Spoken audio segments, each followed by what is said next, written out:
Anyway, Family Business Day today, National Family Business Day. Did you know that? Well, Catherine Sayer certainly did and does. Hi, Catherine. Good morning, Jeremy. How are you? I am young, alive, and a lot of fun. Oh, that's a good way to be on a Friday. And I hope the psychotherapist didn't hear me say it. He's also now an octogenarian. Well, that's true, but I don't feel any different to the day I was 21. You're only as young as the person... Oh, I shouldn't say that. No, I'm not going to go there. You're only as young as the women you feel? Yeah, something like that. Something like that. I'm glad you said it, not me. Forgive him, Catherine. Forgive him. On the end of that. We've got Gary and Tony and Liz, and I'm Jeremy. Tell us all about Family Business Day. How long has it been going? Well, for quite some years, actually, Jeremy. And in fact, I saw a post yesterday from the UK as well. So it's not only Australia and New Zealand that is celebrating National Family Business Day on the 19th of September. So it's a big deal. Why did they pick the 19th of September? Is there any significance in the day? If I said anything, I'd be making it up. So I really don't know why it's the 19th of September, but it's not a bad day to be celebrating. Well, this is talk radio. You feel quite free to make things up. It's okay. It's quite all right. What's your background? Is it your background in administration or is it in small business or what? Well, it's a common. I did actually grow up in a family business, and then I'm actually from Adelaide, and so have spent most of my life in Adelaide. Had a short stint in Melbourne in my early 20s, then moved back to Adelaide. And, so I more recently was working with an organisation called Food South Australia. So I was the CEO there for 13 and a half years. And interestingly, there are a lot of family businesses that are food and beverage manufacturers as well. So moving across to Melbourne a couple of years ago to head up FBA, Family Business Association, didn't seem like a big move. It was a natural move. Yeah. Are people members or do you go out sort of... Yes. Yeah. No, we're a membership-based organisation, so we're the peak body for family businesses. Do you lobby for family businesses? We're not lobbyists, but we certainly advocate. And one of the things we're really trying to push at the moment is to actually have a minister for family business. So in South Australia, Andrea Michaels was the first minister to become the Small and Family Business Minister. And more recently in Queensland, Steve Minikin is the Minister for Small and Family Business. And we'd like to see other states and territories and even at a federal level to really recognise family businesses. Dazzle us with some statistics. How many family businesses are there? So I think there's about 1.4 million, but basically family businesses, there's 70% of Australian businesses are family businesses. 70%? And 50% of the workforce are employed by family businesses. Wow. And I did read somewhere that collectively or the total was something like $4 trillion.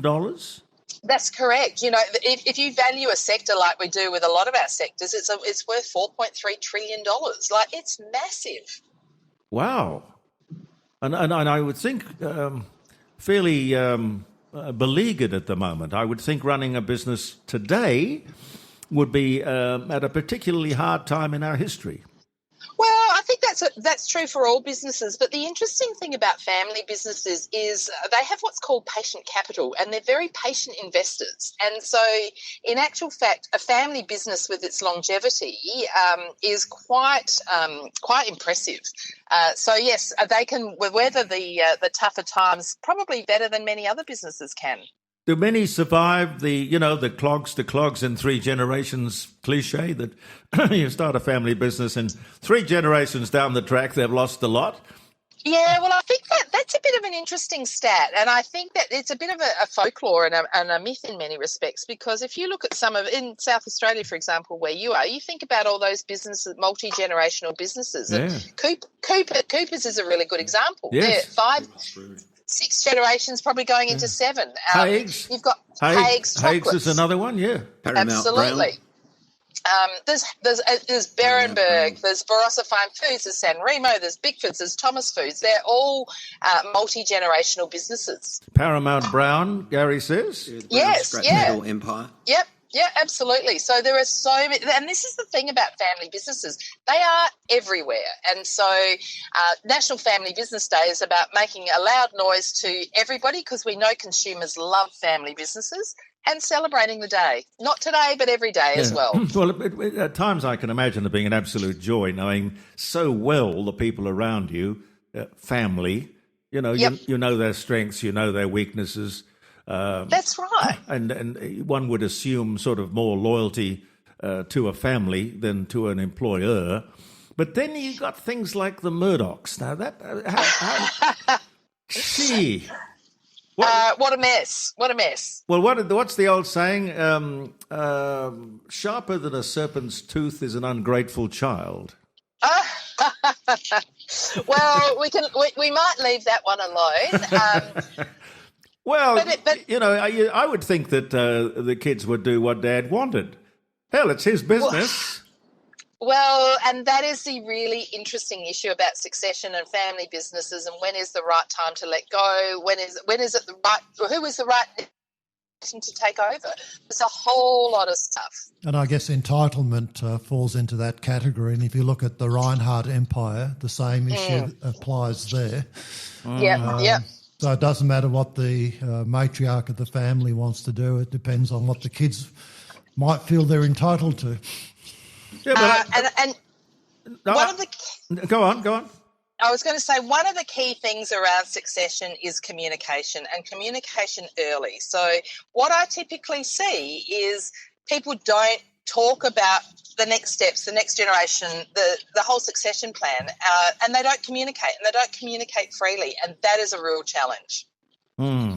Do in family businesses, do the girls get a fair shake?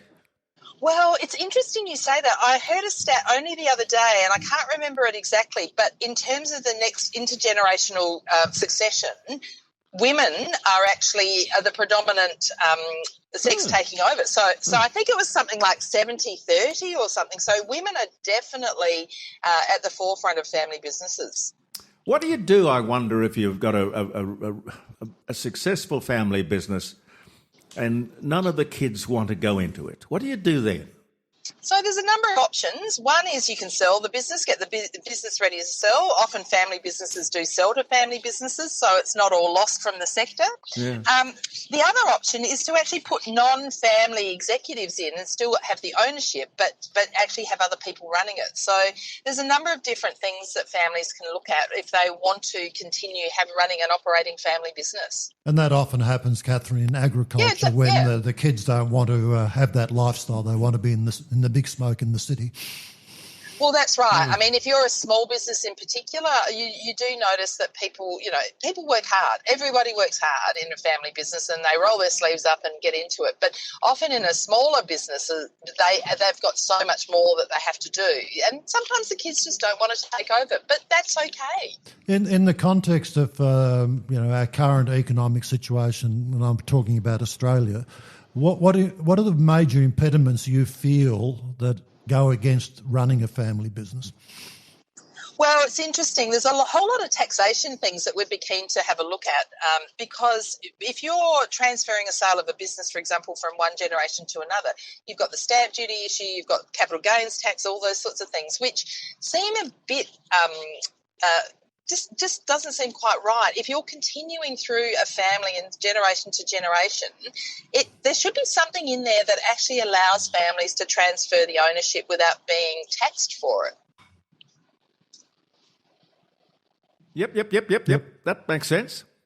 So other factors, Catherine, I mean, the political climate, energy, costs. I mean, we had Albert Ben Simon here who runs Shields, and I asked him a question about electricity because their stores are very brightly lit, air conditioned, yada, yada, yada, cost of energy going up all the time. And he said, oh, well, if the price goes up, we can handle it. We just pass it through the system. He was fairly blasé about it.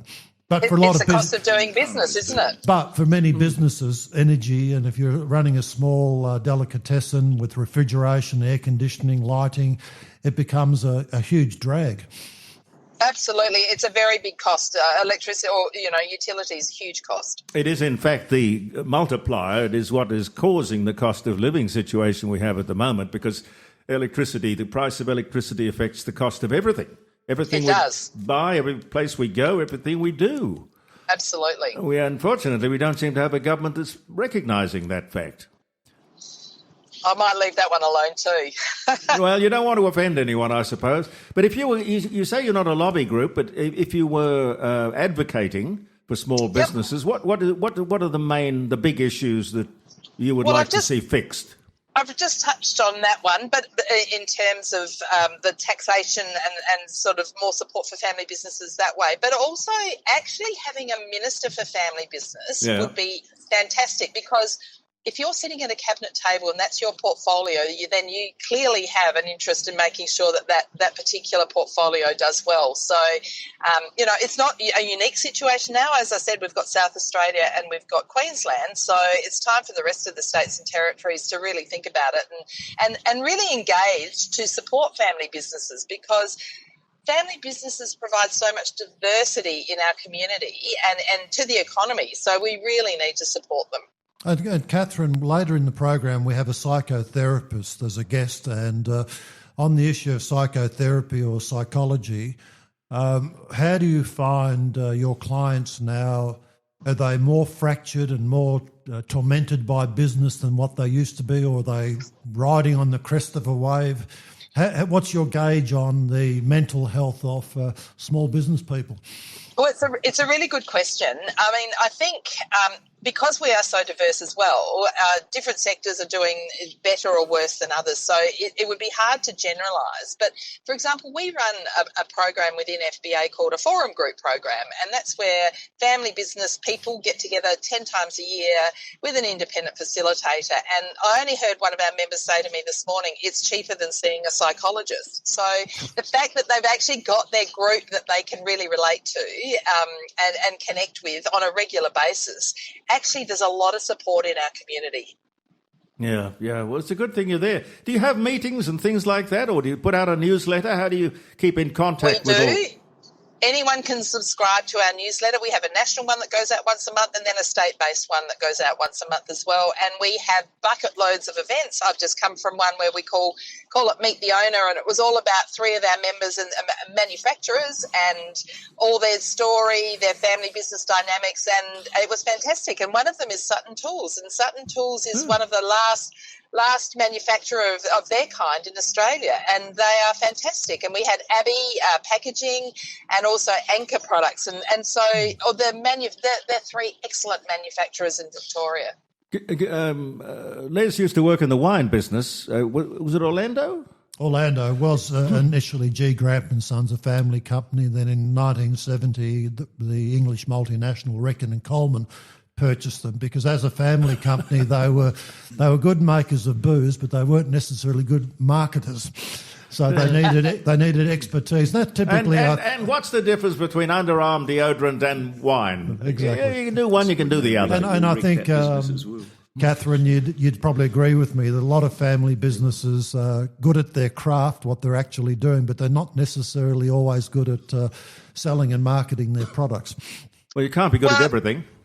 It's a good point, because family businesses, particularly the larger ones, often fly under the radar and they just get on doing what they're doing. Although, having said that, we were just talking about that this morning, where some of the family businesses, they've got really strong marketing arms now, because you have to be able to sell your product as well as make it. Yep. Do you have a deal whereby all your members, I don't know how many members you've got numerically, but probably thousands. Do you have a deal where you people who are in the club, so to speak, or in the association, get a discount if they trade with each other? It's a really good point. That's something that we're looking at in terms of our systems, so that we can exactly support that marketplace concept. So not there yet, but that is on the drawing board. Well, I hope you have a wonderful day. How are you celebrating? I know you've been to one meeting. What are you doing for lunch? Well, I'm on my way back into the office, and we're going to be celebrating with, I think, another cake for National Family Business Day. Well, may it be a great day. I'm sure it is. Excellent. Thanks so much. Thanks, Catherine.